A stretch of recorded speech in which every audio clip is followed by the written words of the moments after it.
Quisiera empezar con este pensamiento de que algunos hermanos cristianos en todas las eras, desde que empezó la cristiandad, no estoy hablando de ahora, sino desde la iglesia primitiva hasta el día de hoy también, desgraciadamente algunos hermanos cristianos tienden a vivir una vida sin propósito. Y sabemos que eso es muy triste porque el Señor nos ha creado con un propósito: amarlo, glorificarlo, honrarlo. Y para llevar a cabo eso, nos ha dejado ciertas acciones, ¿verdad? Pero siempre se ha dado, a pesar de ser cristianos, en algunos momentos podemos vivir esa vida sin propósito. Hay algunos hermanos a través de todas las eras que han hecho el mal, tanto a los de adentro de su congregación y han alejado a los de afuera por esta situación de vivir sin propósito y apartarse de lo que dicen las escrituras. Siempre ha ocurrido que algunos hermanos han puesto por delante como una prioridad el bienestar material, sin necesidad de que haya abundancia y generar riqueza, simplemente el bienestar material para tener un trabajo y es más importante ese trabajo para muchos que congregarse, que asistiera a una clase, a un estudio. Eso siempre ha pasado, eso no es algo nuevo. Y hay unos hermanos que siempre están pensando en cómo se ven, en si me he visto bien o me he visto mal, tratando de dar una apariencia, y eso se repite a través de las generaciones. Y bueno, siempre hemos tenido hermanos y ojalá que nosotros no conozcamos a ninguno de estos, ¿verdad? Que ustedes no conozcan a ningún hermano de estos, pero siempre han existido hermanos que creen que están bien en todo. Y ese pensamiento de creer yo estoy bien en todo es debido a una ceguera, que no alcanzan a ver sus propias acciones. Estos hermanos con esas características entre los cuales podríamos estar nosotros mismos, pero esa misma ceguera no nos permite vernos ahí. Estos hermanos, a través de las eras del mundo, han sido influenciados por vivir en un ambiente materialista, en donde se valora mucho el estatus, donde se valoran mucho las cosas, y siempre ha sido así. Ahora, en estos días, se ve más y estamos bombardeados por una publicidad de que hay que tener para demostrar que uno es, de que hay que tener títulos universitarios, de que hay que tener un carro, de que hay que tener una casa, de que hay que triunfar económicamente para darle propósito a la vida. Siempre ha habido un ambiente materialista y en estas épocas es más, se nota más y por las redes sociales y toda la comunicación se ha difundido más. Eso ha influenciado a esa ceguera espiritual. Y hay hermanos que han actuado así porque han crecido y han sido criados para sentirse siempre capaces e independientes y que no necesitan nada de nadie. Y a veces nosotros mismos criamos a nuestros hijos, les damos una crianza de que sea independiente y ponemos la independencia en algo muy importante, lo cual no es algo negativo, pero sí tenemos que ser precisos en de qué dependencia estamos hablando. Hay hermanos que se sienten tan capaces e independientes que hasta creen que ellos pueden resolver sus problemas sin la ayuda de Dios.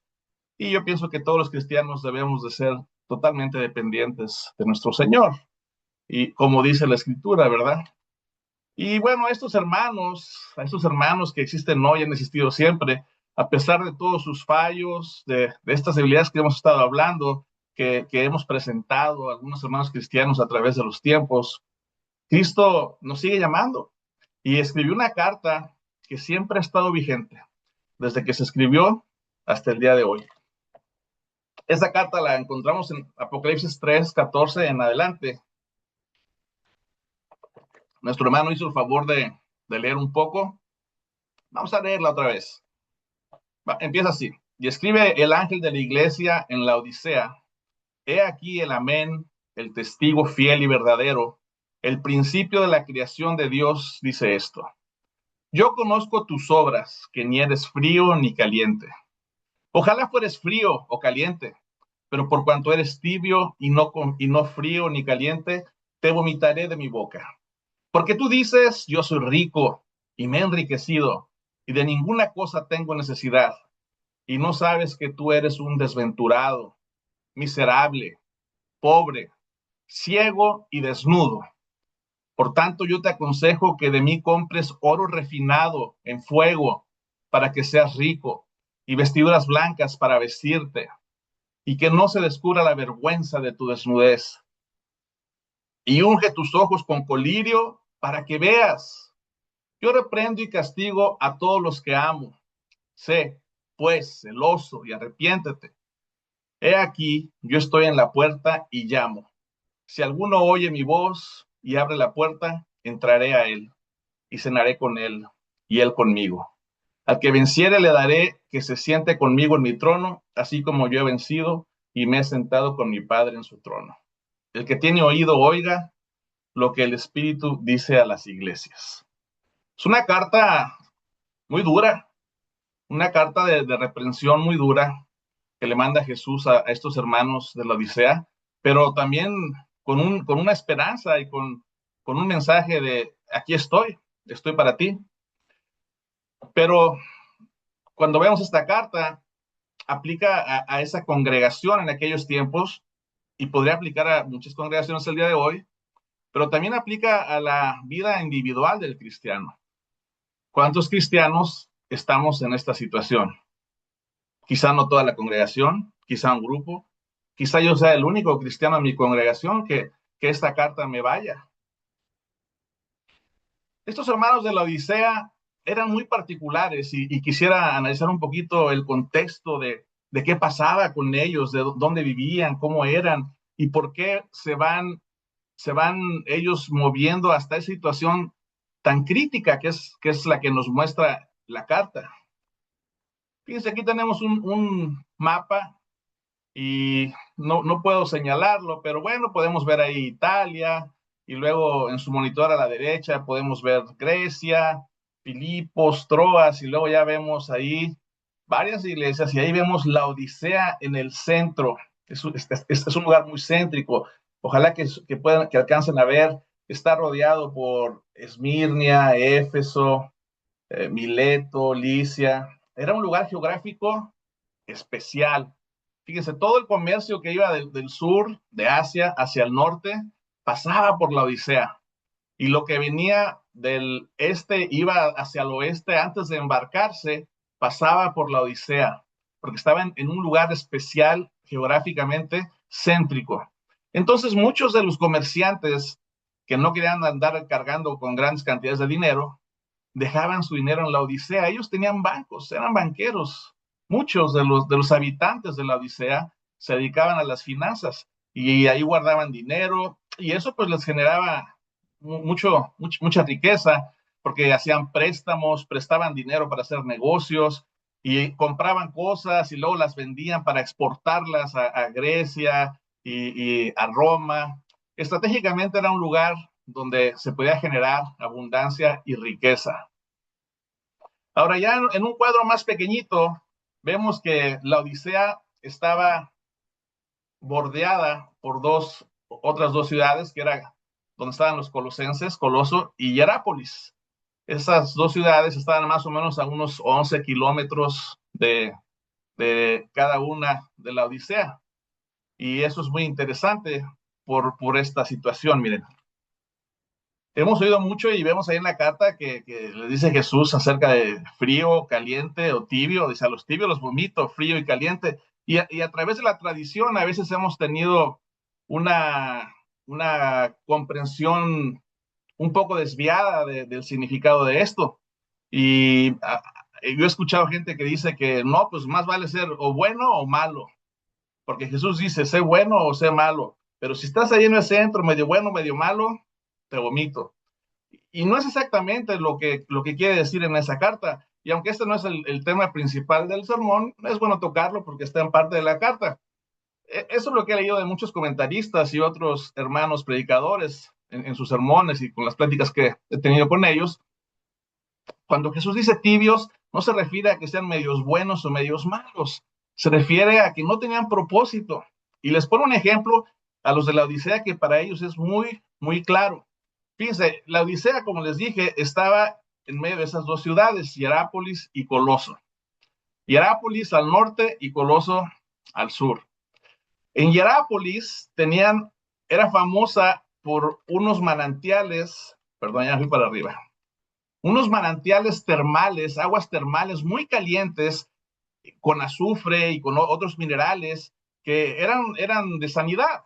Mucha gente iba y se bañaba en esas aguas calientes y sanaba. Todavía hay gente que lo hace, hay gente que cree que esas aguas termales tienen propiedades sanitarias y por la temperatura y porque tienen azufre y porque tienen otros minerales. Hay algunos que la beben y piensan que es de sanidad. Yo eso no voy a decir que sí o que no porque carezco del conocimiento, pero de que es algo que se estila hasta hoy en día pensando que las aguas termales tienen propiedades sanitarias de sanación, eso es real. Y la ciudad al sur, Colosas, esa ciudad era famosa por sus aguas frescas, muy frías. Entonces deshielaba las montañas y llegaba en esa agua fría, fresca, refrescante. Pero la Odisea no tenía un buen abastecimiento de agua y construyeron acueductos que traían el agua tanto de Hierápolis como de Colosas. El problema es que eran 11 kilómetros de transporte de esa agua y el agua que venía de Hierápolis del norte, esa agua tan caliente, tan sabrosa, cuando está uno allá para bañarse con minerales, llegaba tibia y ya no servía esa agua para sanar, ya no servía como se usaba en su lugar de origen porque ya no estaba caliente y al gusto era malo, estaba tibia, perdía su propósito. Y el agua que venía de Colosas, de los deshielos de las montañas, que era fresca, fría, refrescante, cuando llegaba a la Odisea, después de 11 kilómetros de viaje, venía tibia. Entonces, ya no era la frescura y el propósito que tenía original. Y cuando Jesús les pone ese ejemplo, ellos lo entienden muy bien. El agua tibia ya no cumplía el efecto ni de la caliente ni de la fresca, perdía su propósito. Entonces, esos tibios solamente perjudicaban. Las aguas de la tibia de la Odisea enfermaban a quienes la bebían, hasta les daban ganas de vomitar. Y el cristiano sin propósito en ese entonces y hoy es algo muy malo. Es un riesgo para el cristiano comprometido porque es un mal ejemplo, porque desanima, y es un riesgo y es malo para el visitante, porque va y dice, pues ¿para qué va a venir aquí? Mira, mira ese cristiano. Hablan de modestia y mira cómo viste. Hablan de autocontrol y mira cómo habla, mira cómo se enoja. No, no, no, no. Entonces, ese cristiano que pierde su sentido es malo para adentro y para afuera de la congregación, pierde su propósito, entonces perjudican, son tibios. A esa tibieza, dicen los comentaristas, que se refiere al Señor cuando habla de las aguas. No, no de que sé bueno o malo, pero si eres medio bueno o medio malo, entonces te vomito. Eso es una tradición, pero errónea, porque Jesús no puede decir, mejor ser bueno, es mejor ser bueno. Eso contradice toda la filosofía y la enseñanza de Jesús. Regresando a la Odisea, fíjense, hay ruinas el día de hoy de la Odisea, en una ciudad grande. La Odisea tiene un estadio, tenía gimnasio, tenía baños, tenía 2 teatros, tenía una universidad y tenía una escuela de medicina muy famosa. Todo esto está en los libros de arqueología y todo el mundo lo puede ver y las ruinas existen. Era una ciudad rica, como les digo. Era tan rica que en aquellos tiempos hubo un terremoto muy grande que azotó a toda esa zona y destruyó las ciudades. Y como todas estas provincias eran parte del Imperio Romano, Roma mandó dinero para que, para que reconstruyeran las ciudades. Y la única ciudad que dijo, yo no quiero tu dinero, Roma, gracias, nosotros tenemos nuestro propio dinero, fue la Odisea. Ellos no recibieron el dinero que Roma mandaba para ayudar y ellos reconstruyeron con sus propios recursos. Eso podría parecer bueno, porque no gastaron el dinero que otros pudieron utilizar, pero también habla de esa sensación de autosuficiencia, de que ellos estaban acostumbrados a que ellos podían hacer todo, que ellos tenían riqueza y que ellos tenían mucha cultura. Eso era la Odisea. Otra característica de la Odisea es que ellos eran criadores de un tipo de borrego, de una oveja, de lana negra azabache. Aquí tenemos un dibujo, una imagen. Esa lana negra era muy cotizada. Generalmente la lana es blanca o parda cremita, marfil, pero esa lana negra en aquel entonces era muy cotizada, porque se hacían unas hermosas mantas de lana negra, ropa de lana negra, y se vendía muy bien, y obviamente la gente de la Odisea era famosa por vestir esa lana negra. Me imagino algo así como la moda de Milán hoy en día, pues la moda de la Odisea. Vamos a ver qué sacaron los de la Odisea con sus vestidos de lana negra, tan ricos y tan bien vestidos, tan guapos, los hermanos de la Odisea, tan guapas, ¿verdad? Y ellos tenían ese recurso en abundancia que no cualquiera podía tener, esa lana negra, pero en la Odisea abundaba. Entonces, aparte de la riqueza, ellos pensaban que vestían muy bien. Por eso Jesús también les dice en la carta, ustedes creen que visten muy bien, pero están desnudos. Mejor compren un manto blanco, que es el de santidad, para que cubran su desnudez. Y la otra característica de la Odisea es que tenían un hospital, había un dios griego que se llamaba, bueno, ellos decían Dios, sabemos que no hay más Dios, ¿verdad?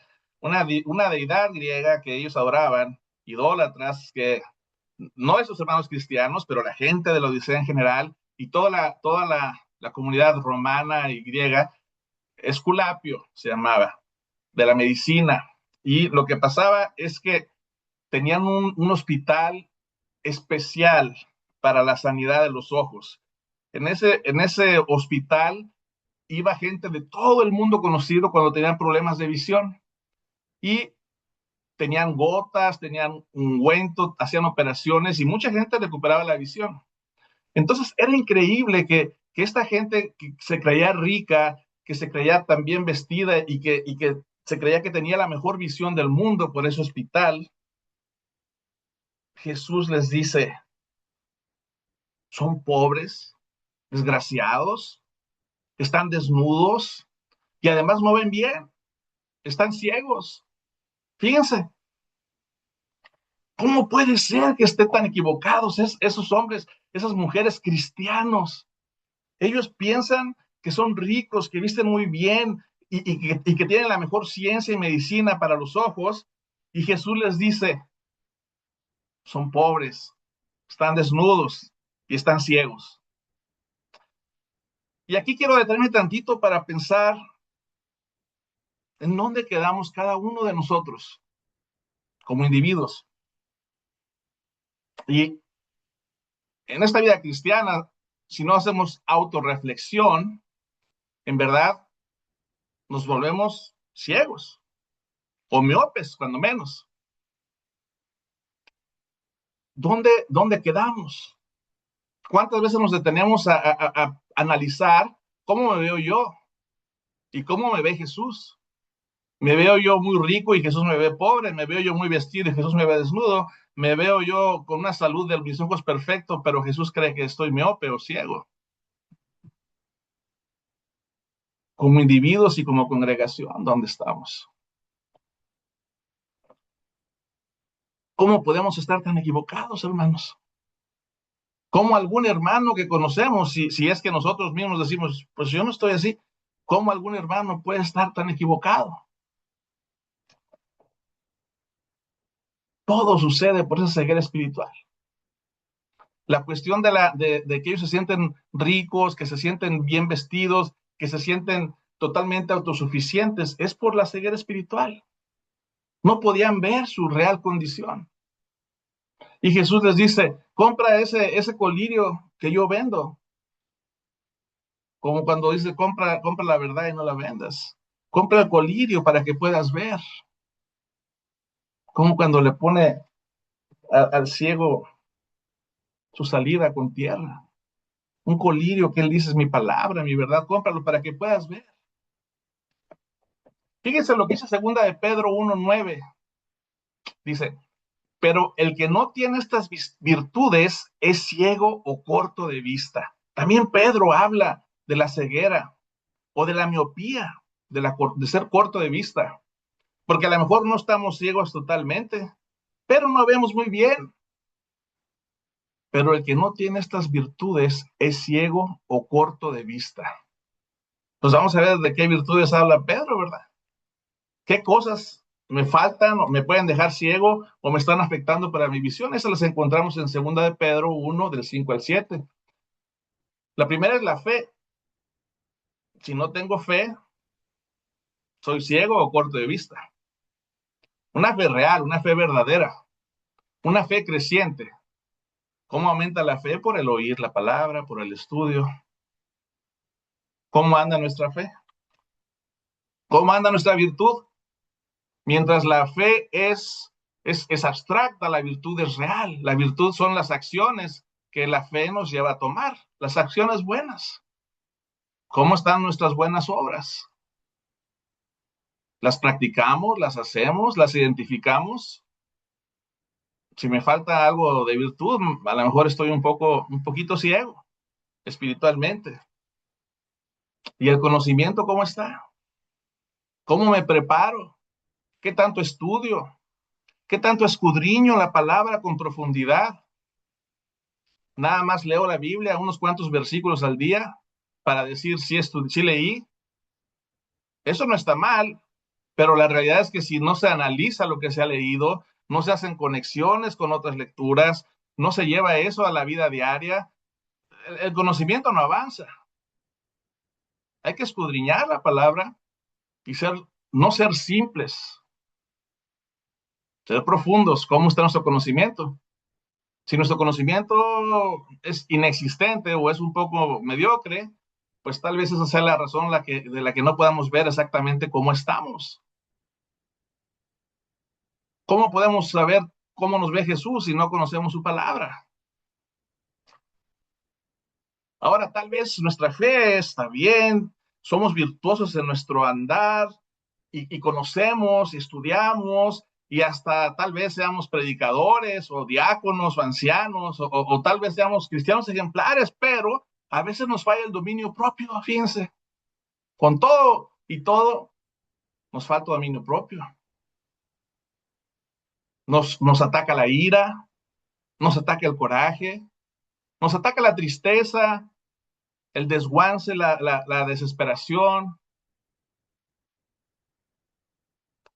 No podemos dominar nuestra lengua y hacemos un chisme, hablamos de la gente, de hermanos. A veces la falta de dominio propio viene en otras áreas de la vida, carnales, el placer, la comida. ¿Cómo está nuestro dominio propio? Aún teniendo fe, virtud, conocimiento, es difícil el dominio propio, da mucho trabajo. Y si el dominio propio lo traemos medio flojito, a lo mejor eso es lo que nos causa una miopía espiritual. Y ya si tenemos más cosas, pues a lo mejor ya pasó de miopía. Y la paciencia, a lo mejor tenemos muy buen dominio propio, fe, virtud, conocimiento, nos dominamos, pero no tenemos paciencia. Nos desesperan los amigos, los hermanos, que no piensan como nosotros, que no entienden rápido, que no aprenden. Nos es fácil criticar al sectario, al de otras religiones. No tomamos el tiempo para instruirlos con amor a veces, a las primeras o segundas. Tal vez ellos sean un poco violentos y reaccionamos con poca paciencia. O con nuestros hijos o hijas, o con nuestras esposas y esposos. ¿Cómo está nuestra paciencia, verdad? O con nuestro vecino que nos da mucha lata con el radio o con su carro en las mañanas. O con nuestros hermanos, o ese hermano que tantas veces le hemos dicho que llegue temprano y sigue sin llegar temprano y decimos, ya no le voy a decir nada. Pues renunciaste, ¿verdad? O no renunciamos, pero igual le decimos de mala manera. En fin, la paciencia podía haber muchos asuntos, pero podemos tener fe, virtud, conocimiento, dominio propio y aún así faltarnos paciencia. A veces, conforme avanzamos en la vida, con la edad, se nos va agotando la paciencia, pero es algo que tenemos que tener en cuenta porque nos lleva a esa miopía o ceguera espiritual. Y la piedad también, como nuestra vida el día a día. Tenemos unas vidas piadosas en todo. Somos la luz del mundo. Si nos falta piedad, no podemos tener una visión clara de las cosas. A lo mejor eso es lo que nos está causando esa miopía o ceguera. Y el afecto fraternal, eso es muy importante, entre hermanos, sobre todo en las congregaciones grandes. A veces hay hermanos que los vemos poco o nada, o que sabemos que están ahí, pero no nos acercamos a dialogar, a saludarlos, a saber cómo están.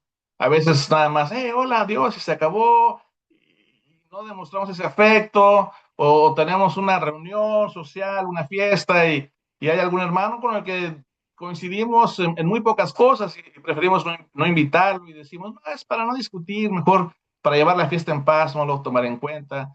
Pero eso es una falta de afecto fraternal.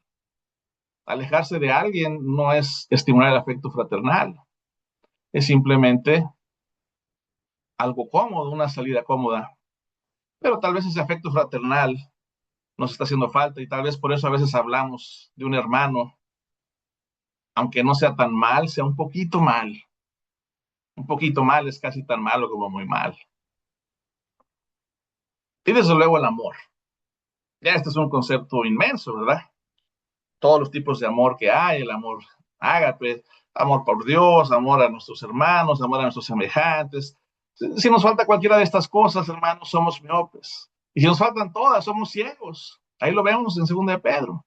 Cualquiera de estas virtudes que nos faltan, de esas características, afectan nuestra visión espiritual y lo peor es que afectan cómo nos vemos a nosotros mismos y cómo vemos a los demás. Fíjense, todas las iglesias, ahí en Apocalipsis, que vemos que reciben cartas, todas las iglesias tuvieron palabras buenas, aunque sea una cosita, algo bueno les decía el Señor. A los de la Odisea no les dijo nada bueno, ni una virtud les encontró. La ceguera espiritual es más mala que todas las otras acciones de las otras iglesias. Las otras iglesias, a pesar de sus acciones negativas, algo bueno salía. Los que tenían ceguera espiritual no hubo nada. Eso es para ver lo dañino, lo malo y lo peligroso que es la ceguera espiritual. Los de Éfeso habían abandonado su primer amor, sin embargo, algo bueno les encontró el Señor. Los de Pérgamo necesitaban arrepentirse, pero también el Señor les da palabras buenas.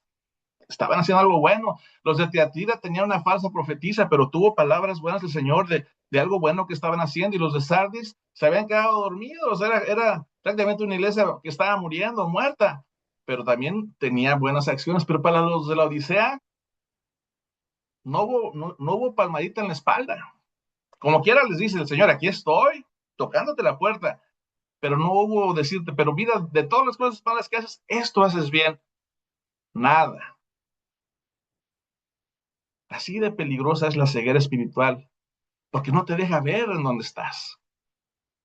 Vas caminando, vas cayendo, vas tropezando, estás en un cuarto oscuro, no te ves a ti mismo, no ves a los demás. Ahora, ¿cómo sé yo si tengo esa ceguera espiritual? Pues no soy oftalmólogo, pero tengo la Biblia y me dice si tengo esa ceguera espiritual. El que ve los errores de todos, pero no puede ver sus faltas. Vemos ahí un texto en Mateo 7, 1, 6, similar a eso. El que ve los errores de todos, pero no los suyos, eso es un síntoma inequívoco de ceguera espiritual. Este hace esto, aquel mi hermanito, ay, mi hermanito. Y a veces maquillamos el error con palabras bonitas. Decimos, mi hermanito hace esto, mi hermanita hace eso. Ay, mi hermanita es muy buena, pero hace esto. Y bueno, no está mal ver los errores en los demás, juzgar con justicia, ir y luego ayudar a ese hermano, darle unas palabras en privado, sin exponerlo. Está bien, eso es lo que quiere el Señor. Pero cuando ves lo de los demás, pero no puedes ver las tuyas, cuando criticas por llegar tarde, pero llegas tarde, cuando criticas por vestir mal, pero vistes mal, cuando criticas por criticar, pero criticas, cuando criticas porque le están dando mala crianza a los hijos, pero tus hijos están mal criados. Ve los errores de todos, pero no los tuyos. Ceguera espiritual. Cuando crees que eres muy buen cristiano, yo sí soy bueno. Yo llego temprano, yo vengo bien vestido, yo no falto a ninguna reunión, yo vengo acá, yo voy allá, yo participo, yo. Si tú crees que eres muy buen cristiano, probablemente tengas ceguera espiritual. Hace poco oí a un predicador, ya un predicador maduro, que decía que entre más viejo se hace, más cuenta se da de cómo necesita de la gracia de Dios. Y eso me encanta. Y, y, y, y me llegó porque yo también. Entre más crezco en la fe, me doy cuenta que soy más imperfecto. También el Señor nos permite ver que hemos crecido. Y si no queremos decir imperfecto, podríamos decir que soy más dependiente del Señor. Estoy tratando de ser perfecto, imitarlo, pero dependo de Él, dependo de su gracia. No me creo muy buen cristiano porque me esfuerzo, porque soy puntual, porque me he visto bien, porque no, sino porque el Señor me ha dado su gracia y su palabra y me está ayudando. Y hay mucho por crecer. Pero si tú crees que ya eres producto terminado y que eres muy buen cristiano, tal vez estés en ceguera espiritual. Si tú te pones de ejemplo con mucha frecuencia, tal vez tengas ceguera espiritual. Si tú dices, yo nunca hago esto, cuando estás diciendo las cosas como se deberían de hablar, cómo se deberían de hacer, yo jamás he hecho esto. A lo mejor tienes un poquito de ceguera espiritual, un poquito de miopía. Cuando estás exhortando para que haya humildad y sin embargo dices, pero yo jamás he hecho esto, pues estás exhortando para la humildad sin ser humilde. Quizá haya un poco de miopía espiritual ahí. Cuando se critica sin razón, yo soy bueno, yo no soy como aquel. Cuando no conocemos el corazón de aquel, yo sí hago esto, no como aquel. Cuando no sabemos lo que aquel hace detrás de la puerta en su vida, solo tenemos una pequeña visión y criticamos sin razón. Cuando nos aburre la palabra y nos gusta el mundo, cuando preferimos ir a un concierto, a una película, a una fiesta de mis amigos, en vez de reunirme con los hermanos y tomar un café con ellos tal vez, pero saben que vamos a estar platicando de las cosas de Dios. Ah, esas reuniones son muy aburridas, todo el día están hablando de la Biblia, los hermanos, de la palabra. Mejor me voy a desintoxicar un poco de la palabra del Señor y me voy a ir mejor al cine con mis amigos. ¿Te aburre la palabra? ¿Te gusta el mundo? Es muy probable que tengas ceguera espiritual. Porque para un cristiano no debería haber cosa más hermosa que estar hablando de Dios y tratando de entenderlo y conocerlo por medio de la palabra. Pero la ceguera espiritual no nos permite ver eso. Si tienes rencores y envidia y te cuesta trabajo perdonar, especialmente a tus hermanos, hay ceguera espiritual. Porque a veces entre hermanos nos ofendemos. No es raro eso. Somos sensibles. No es raro que un hermano diga algo que te duela. El problema es si no eres capaz de procesarlo, aceptar la ofensa si te ofendió, perdonar y seguir adelante. Si no puedes seguir adelante, perdonar y amar, y ese rencor vive en ti, es seguir espiritual. Si quieres lo que tiene tu hermano, o aunque no lo quieras, simplemente porque tu hermano tiene algo muy bueno y tú ni siquiera lo quieres, pero no te gusta la alegría de tu hermano, de tu hermana o de tu vecino, aunque no sea cristiano, y hay esa generación de envidia, cuando el bienestar de alguien te provoca un poquito de incomodidad, eso es seguir espiritual. Miopía en el mejor de los casos, no vemos bien.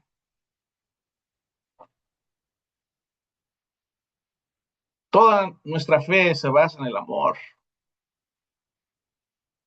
y en el perdón, en la redención. Si no podemos perdonar, ¿cómo pedimos perdón por nuestras faltas tan constantes? No entendemos el concepto. Si te cuesta mucho trabajo perdonar al que te ha ofendido, sea quien sea, pero mucho más a tu hermano, hay algo de ceguera espiritual. Y sí, el perdón a veces no es instantáneo, te perdono ya. Hay que trabajarlo, hay que profundizar, hay que alejarse un poco, hay que orar, hay que leer una escritura, hay que pensar, ¿por qué voy a perdonar a esta persona? ¿Cómo lo voy a perdonar? ¿Cómo debo de perdonarlo? Y buscar la palabra de Dios para apoyar esos pensamientos. Y sí se puede llevar un día o dos esa reflexión, o unas horas, pero no podemos vivir sin perdonar a alguien, ni siquiera una semana. Porque ¿cómo vamos a ir a adorar al Señor el próximo domingo si no hemos perdonado a uno de nuestros hermanos? Si nos da trabajo perdonar, hay ceguera espiritual. Y si los bienes materiales nos vuelven loquitos y estamos muy preocupados por los bienes materiales, hay ceguera espiritual. No es malo tener cosas, en verdad no es malo. Y el Señor nos puede bendecir en abundancia y está bien, pero no se les debe amar a los bienes tanto como para ponerlos por delante del Señor. Eso es algo muy básico. Y si estamos en esa situación, hay ceguera espiritual. Y eso les pasaba a nuestros hermanos de la Odisea. Amaban los bienes, confiaban en sus bienes, se sentían autosuficientes por sus bienes, por todo lo que los rodeaba, y sufrían de ceguera espiritual. ¿Y cómo la curamos, la ceguera espiritual? Pues poniendo las virtudes que nos faltan. Fe, le añadimos virtud, que es la parte sólida de la fe, las acciones. Le añadimos conocimiento. Es muy difícil andar el camino sin conocimiento. Es muy difícil dejar de ser unos ciegos o miopes espirituales si no conocemos y nos preocupamos por estar estudiando la palabra del Señor y conociéndola mejor cada día. Y ya cuando la conocemos, allá hay un peligro. Hay muchos hermanos que conocen muy bien la palabra del Señor y entonces pierden el dominio propio porque se sienten eruditos. Y si tú te atreves o alguien se atreve a decirles, hermano, mira, creo que esto, no, no y no. A mí no me vas a enseñar. Yo conozco la palabra del Señor. Yo nací en el Evangelio. Yo he sido predicador por tantos años, anciano por tantos años. O yo he hecho esto y esto y esto. Y yo conozco la palabra del Señor. Y ahí se acaba el dominio propio. También puede ser el otro lado, donde no te diga nada, nada más simplemente te ignore y diga, "Ah, está bien, no, no, yo no voy a discutir con este pobre cristiano que apenas sabe un poco, o con este pobre hombre". Eso es falta de dominio propio, porque el dominio propio indica, me siento, estudiamos con amabilidad, controlo mi carácter, mi temperamento, mis sentimientos. Y eso es una parte nada más ligada al conocimiento. Ya sabemos que el dominio propio implica muchísimas otras cosas. Necesidades de nuestro cuerpo, de nuestra mente, de nuestros ojos, cosas que hay y que por dominio propio debemos alejarnos. Es difícil el dominio propio, pero si lo logramos y queremos dejar de ser ciegos espirituales, hay que ponerle paciencia. Paciencia a todo. También eso es muy complicado, es un reto grande, pero en Cristo todo lo podemos, porque Él nos fortalece y su palabra la tenemos. Paciencia con nuestra esposa, con nuestros hijos, con nuestros hermanos, con el hermano que no soporto, con mi hijo, la oveja negra de la familia, con el nieto cuando son chiquitos, como dicen los hermanos, son hermosos, pero el nieto grande que ya se reveló a los papás y al abuelo y a todos, ¿hasta dónde va a llegar mi paciencia? Con mi compañero de trabajo, que hace bromas, que se ríe, que es ruidoso, que no soporto, ¿hasta dónde va a llegar mi piedad? Para tener una vida pía, una vida piadosa, que de verdad pueda ser yo la luz del mundo, la sal de la tierra. Y si llego a todo eso, mi afecto fraternal con todos mis hermanos de mi congregación y del mundo, que me haga vivir en amor. Así es como se cura la ceguera espiritual, amados hermanos. Es el consejo de la Escritura, no es mío, no es receta mía. Yo no puedo firmar esa receta o esa prescripción. Ahí están las Escrituras. Dice que cualquiera que le falte alguna de estas características es corto o ciego de vista. ¿Cómo la curamos? Añadiéndolas. Con toda diligencia, dice la Escritura. O sea, echándole ganas, poniéndole interés. La ceguera espiritual, amados hermanos, en mi experiencia, es una de las peores situaciones en las que pueda caer un hombre, ya sea cristiano o no cristiano. Como esos ateos o gnósticos o tantas denominaciones tienen una ceguera espiritual por falta de lo que dice aquí, por falta de conocimiento, de fe y por cualquier otra cosa de las que están ahí. Y lo más aterrador es que es abundante. Es un mal que nos afecta a muchos. A muchos nos afecta gravemente y estamos bien ciegos. Y a muchos nos afecta en menor cantidad.